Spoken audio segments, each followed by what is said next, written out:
Bapak, Ibu, Saudara-saudari, adik-adik kaum muda yang terkasih, Shalom. Apa kabar hari ini? Semoga Anda semua selalu dalam keadaan sehat dan penuh dengan sukacita.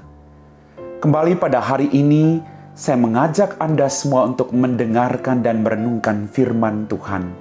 Maka mari kita siapkan hati kita. Tuhan sertamu dan sertamu juga. Inilah Injil Yesus Kristus menurut Santo Markus. Dimuliakanlah Tuhan.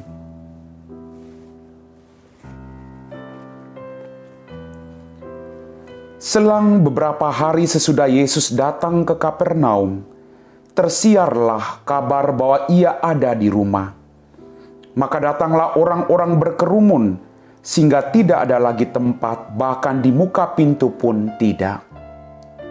Sementara Yesus memberitakan sabda kepada mereka, beberapa orang datang membawa kepadanya seorang lumpuh digotong oleh 4 orang. Tetapi mereka tidak dapat membawanya ke hadapan Yesus karena orang banyak. Maka mereka membuka atap yang di atas Yesus. Sesudah atap terbuka, mereka menurunkan tilam tempat orang lumpuh itu berbaring. Melihat iman mereka, berkatalah Yesus kepada orang lumpuh itu, "Hai anakku, dosamu sudah diampuni."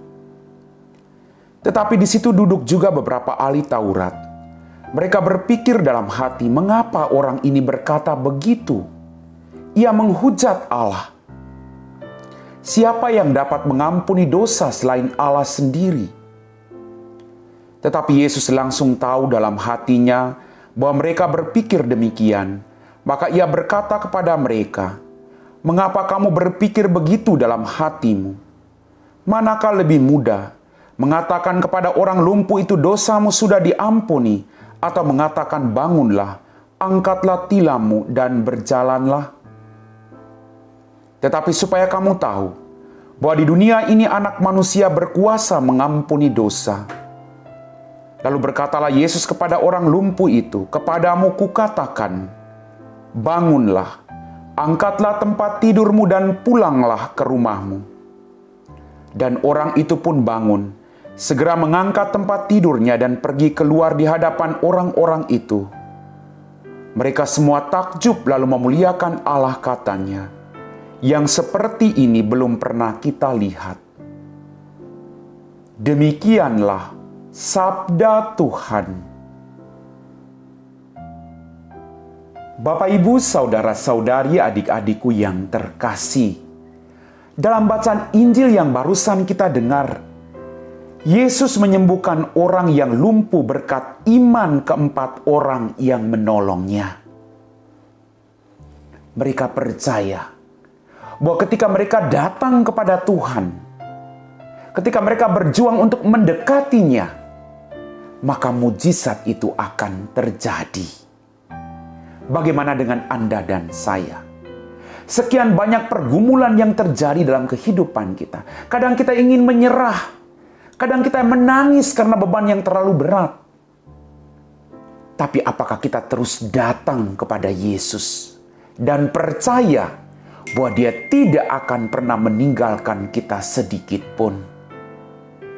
Bapak, Ibu, Saudara-saudari, adik-adik kaum muda yang terkasih, dalam kisah tadi, meskipun mereka menemukan kesulitan, mereka bertekad kuat untuk melakukan sesuatu yang baik bagi si lumpuh dan hasilnya mengagumkan.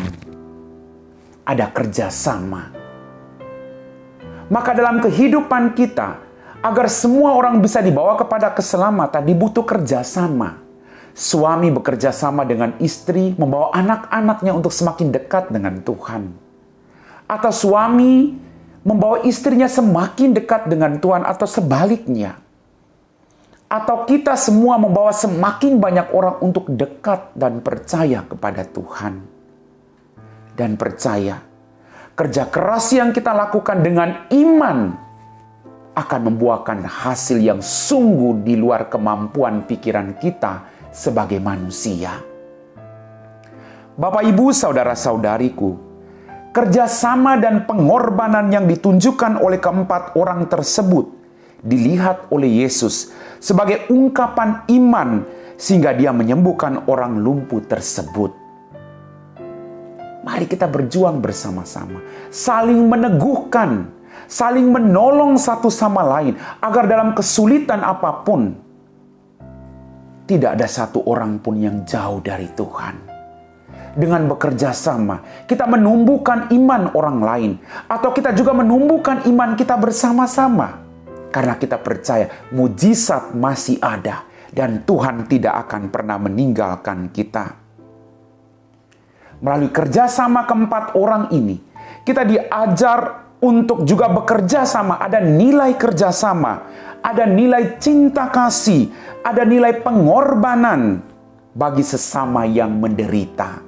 Maka mari Bapak Ibu, jangan selamat sendiri, tapi kita berjuang untuk menjadi perpanjangan tangan Tuhan, membawa semakin banyak jiwa untuk sampai kepada keselamatan itu. Dan percaya, perbuatan baik yang Anda lakukan untuk orang-orang di sekitar Anda akan membantu mereka untuk melihat kemuliaan Tuhan. Bapak, Ibu, saudara-saudariku yang terkasih, pertanyaan buat kita renungkan hari ini. Apakah kita memiliki kesediaan diri untuk bekerja sama dan menolong sesama yang menderita? Mari kita lakukan itu dalam kebersamaan kita dengan orang lain dan Tuhan. Amin. Bapak, Ibu, saudara-saudari, adik-adik kaum muda yang terkasih, kita telah diteguhkan oleh firman Tuhan bahwa mujizat terjadi juga berkat kerjasama. Maka mari, dalam keluarga kita harus bekerja sama agar mujizat terjadi dalam kehidupan keluarga kita. Mari kita siapkan hati kita untuk berdoa. Dalam nama Bapa dan Putra dan Roh Kudus. Amin. Ya Tuhan Allah Bapa kami dalam kerajaan surga, terima kasih atas rahmat kehidupan, berkat berlimpah, mujizat-mujizat yang masih Engkau berikan kepada setiap kami. Ampuni segala kelemahan dan dosa-dosa kami. Tuhan, kami mau berdoa bagi orang-orang sakit. Jamahlah mereka, izinkanlah darah dan air yang mengalir dari kerahiman-Mu boleh mengalir dalam setiap organ tubuh mereka yang sakit, dan sembuhkanlah mereka semua. Berkatilah mereka, agar mereka semakin percaya bahwa Engkau Bapa yang maha baik, bahwa Engkau Allah Sang Penyembuh tidak akan pernah meninggalkan mereka. Kami puji Engkau Bapa, kini dan sepanjang segala masa. Amin. Tuhan sertamu dan sertamu juga. Semoga kita sekalian diberkati oleh Allah yang Maha Kuasa, Bapa dan Putra dan Roh Kudus. Amin.